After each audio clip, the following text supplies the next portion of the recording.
जैसे 2021 में हिंदुस्तान की युवा टीम ने ऑस्ट्रेलिया के गावा के घमंड को तोड़ा था, ठीक उसी तरह से इस यंग इंडियन टीम ने अंग्रेजों के एजबेस्टन के गुरूर को तोड़ा है। और जो अंग्रेज एजबेस्टन पर बहुत उछल रहे थे, उन सब की बोलती बंद कर दी है, क्योंकि इस मैदान पर इंडिया ने ऐतिहासिक जीत दर्ज की है।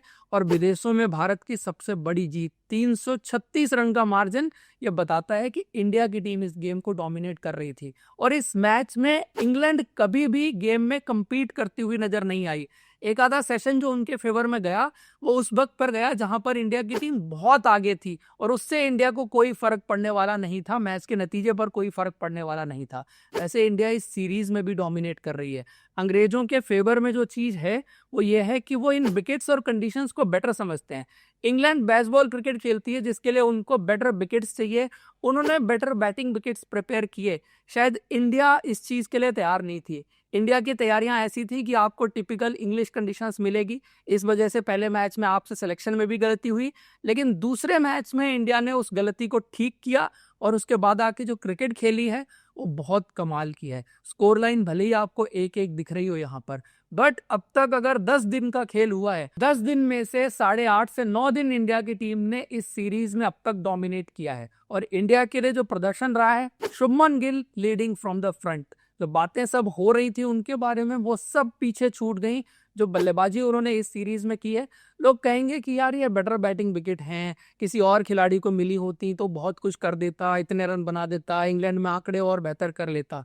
ये सब सबके लिए लागू होती हैं। कहीं ना कहीं पूरे करियर में किसी ना किसी खिलाड़ी को इस तरह की विकेट जरूर मिलती है। आप देखो, 148 साल का क्रिकेट इतिहास है, और अगर आप इंडियन क्रिकेट इतिहास को ही देख लें तो इंडिया के लिए एक मैच में सबसे ज्यादा रन बनाने का कारनामा जो सुनील गावस्कर के नाम था, उसको शुभमन गिल ने तोड़ दिया। ये ऐसी चीज नहीं है कि आज हो गई, इससे पहले कभी नहीं हुई, इससे पहले भी हुई होगी।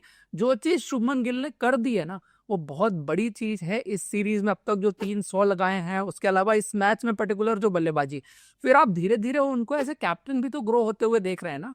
जो पहले मैच में थोड़ा सा एक झिझक रहे थे प्लेयर्स को मूव करने में, सीनियर खिलाड़ियों को रोटेट करने में या उनको एडवाइस करने में, अब धीरे धीरे जैसे उनके रन बन रहे हैं ना, वो कॉन्फिडेंस उनकी बॉडी लैंग्वेज में आपको नजर आ रहा है। वो बॉडी लैंग्वेज उनकी चेंज होती हुई आपको नजर आएगी। और जीत से बड़ा कोई टॉनिक नहीं होता। पिछले मैच में हार गए थे, तब भी उनकी बॉडी लैंग्वेज अच्छी थी, और मैंने पोस्ट मैच के बाद तब भी कहा था कि शुभमन गिल ने आके जिस तरह बात की, वो कॉन्फिडेंट दिख रहे थे कि हमसे जो गलतियां हो गई हैं हम उनको करेक्ट करके आएंगे, अगले मैच में बेटर क्रिकेट खेलेंगे। तो उन्होंने खुद से बेटर क्रिकेट खेली, वो एक एग्जाम्पल सेट किया बाकी टीम के लिए।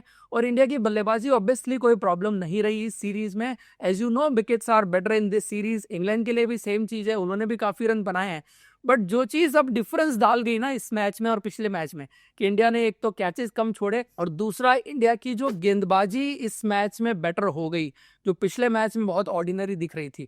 शायद वो कंडीशंस वाली बात ही आ जाती है कि इंडियन बॉलर्स पहले मैच में ज्यादा शॉर्ट ऑफ लेंथ पर गेंदबाजी कर रहे थे, जो उन कंडीशंस के हिसाब से सही नहीं थी। वो टेक्निकल मिस्टेक इंडिया ने पहले मैच में की थी। दूसरे मैच में इंडिया ने अपनी लेंथ और लाइन दोनों करेक्ट की, लेकिन उसमें सबसे पहले बात आकाशदीप की होगी, क्योंकि आकाशदीप ने लेंथ तो सही की, लाइन तो सही की। वो एक बहुत लंबे टाइम के बाद टेस्ट क्रिकेट में वापसी कर रहे थे, और आके उन्होंने पहली बॉल से जो टिप्पा पकड़ा है और जिस लाइन और लेंथ पर गेंदबाजी की, ये चीज मिसिंग थी इंडिया की पहले मैच में एक्चुअली। और फिर उनका स्किल सेट जो आपने देखा है इस मैच में, जिस तरह से उन्होंने गेंद सीम करा के दिखाई है, आप उनको एक तरह से रेप्लिका ऑफ मोहम्मद शमी कह सकते हैं, कि मोहम्मद शमी भी आके इसी तरह से गेंदबाजी करते हैं। और थोड़ा बहुत अंतर आपको दोनों के एंगल इस्तेमाल करने में दिखेगा, क्योंकि आकाशदीप ने वाइड ऑफ द क्रीज जाके जैसे जो रूट को आउट किया, या ओली पोप को जेडे डिस्मिसल मारा, अराउंड द विकेट जाके बेन डकेट को आउट किया, तो एंगल्स का इस्तेमाल भी उन्होंने बहुत खूबसूरती से इस मैच में किया है। It was brilliant display of fast bowling. ये वो विकेट नहीं है जहां पर फास्ट बॉलर 10 विकेट बहुत आसानी से लेके चला जाएगा, लेकिन उन्होंने जिस आसानी से इस मैच में 10 विकेट हासिल किए हैं, ये रिमार्केबल है। जसप्रीत बुमराह भी पिछले मैच में नहीं कर पाए थे, आने वाले टाइम में जरूर करेंगे वो भी, लेकिन इस मैच में जो इम्पैक्ट उन्होंने डाल दिया, हेड्स ऑफ टू हिम। और आकाशदीप, ऑस्ट्रेलिया में सवाल उठे थे कि वो क्यों खेल रहे हैं, परफॉर्मेंस नहीं हुई, लेकिन बात वही थी कि आपने क्या उनको उस टाइम पर सही वक्त पर सही मैच में खिलाया था? शायद नहीं खिलाया था। अगर वहां उनका इस्तेमाल सही ढंग से किया जाता और बीच में और खिलाड़ियों को नहीं लाया जाता, तो वहां पर भी वो बेटर कर सकते थे। खैर, वो बीच दौरे में इंजर्ड हो गए थे, तो वो बात हो गई। बट टीम मैनेजमेंट ने एक चीज सही की कि सही टाइम पर उनको अंदर लेके आ गए, वो जैसे ही फिट हुए, और उन्होंने भी आके दिखा दिया क्योंकि अगर आप देखो जसप्रीत बुमराह और मोहम्मद सिराज के बाद वही आपके नंबर 3 गेंदबाज थे। इंग्लैंड वाली सीरीज में भी नंबर 3 वही थे। इवन जसप्रीत बुमराह के साथ एक मैच में उन्होंने नंबर 2 गेंदबाज की तरह भी गेंदबाजी की थी। तो अब इंडिया ने अपना तीसरा फास्ट बॉलर जो है वो फाइंड आउट कर लिया है। तीसरा कहूं या दूसरा कहूं, क्योंकि मैं ये मानूंगा कि जब भी जसप्रीत बुमराह के साथ अब गेंदबाजी करेंगे तो एक एंड से आकाशदीप गेंदबाजी करें और दूसरे एंड से जसप्रीत बुमराह, क्योंकि आकाशदीप के पास जो टिप्पा है, जो कंट्रोल है, जो long form of the game का एक्सपीरियंस है और जो नई गेंद से विकेट निकालने की काबिलियत है, वो सब उनको एक अच्छा टेस्ट क्रिकेट का गेंदबाज बनाती हैं। और जब जसप्रीत बुमराह के साथ टेंडम में गेंदबाजी करेंगे ना, तब और मजा आएगा। जो आपने शमी और बुमराह की जोड़ी में देखा है, वो चीज आपको अब आकाशदीप और बुमराह की जोड़ी में देखने को मिलेगी। तो इंडिया की गेंदबाजी जो प्रॉब्लम लग रही थी ना, वो आने वाले मैचेस के लिए एकदम ठीक होती हुई नजर आ रही है। उसके बाद सिराज ने भी स्टेप अप किया है। सिराज पहली पारी बहुत अच्छी नहीं थी इस सीरीज में, लेकिन उसके बाद आप जैसे जैसे देखें वो कंट्रोल, वो विकेट्स उन्होंने निकाल के दिखाए हैं। जो पहला टेस्ट मैच था, 5वां दिन, पहले सेशन में जो गेंदबाजी उन्होंने की थी वो बड़ी इंस्पिरेशनल गेंदबाजी थी, क्योंकि सिराज ने उस स्पेल में ना पूरी एनर्जी से, पूरी जान से, कहते पूरे दिल लगा के गेंदबाजी की थी। उस दिन उनको विकेट नहीं मिला था, लेकिन उसके बाद इस टेस्ट मैच की पहली पारी में भी उन्होंने अच्छी उसी इंटेंसिटी के साथ, उसी एनर्जी के साथ, उसी चैनल में गेंदबाजी की। ये आप एक्सपीरियंस प्लेयर से एक्सपेक्ट करते हैं कि जो टीम का प्लान है उसको बेटर ढंग से एग्जीक्यूट करे। वो काम सिराज ने बखूबी किया है। और अब इंडिया का अगर आप 3 फास्ट बॉलर का कॉम्बिनेशन देखें तो जसप्रीत बुमराह, आकाशदीप, मोहम्मद सिराज, ये आपको परफेक्ट नजर आता है। उसके बाद प्रसिद्ध कृष्णा की बात अगर करें तो प्रसिद्ध Krishna, thank you for your services. आपने जो सर्विसेज इंडियन क्रिकेट को इस सीरीज में, इस मैच में दी हैं, बहुत शुक्रिया आपका उसके लिए। आगे शायद इंडियन टीम को उनकी जरूरत नहीं रहेगी, क्योंकि जसप्रीत बुमराह उनकी जगह ही आ जाएंगे। और इंडियन टीम को अब आगे अगर जसप्रीत बुमराह रेस्ट करते हैं किसी मैच में, तो अगर किसी गेंदबाज को अंदर लेके आना है तो अब अर्शदीप सिंह को आपको अंदर लेके आना होगा। शायद उनका डेब्यू इस मैच में ही हो सकता था अगर प्रसिद्ध कृष्णा की जगह पर उनको खिलाया जाता। लेकिन खैर, एक मैच टीम मैनेजमेंट प्रसिद्ध कृष्णा को और देखना चाहती थी कि वो क्या कर सकते हैं।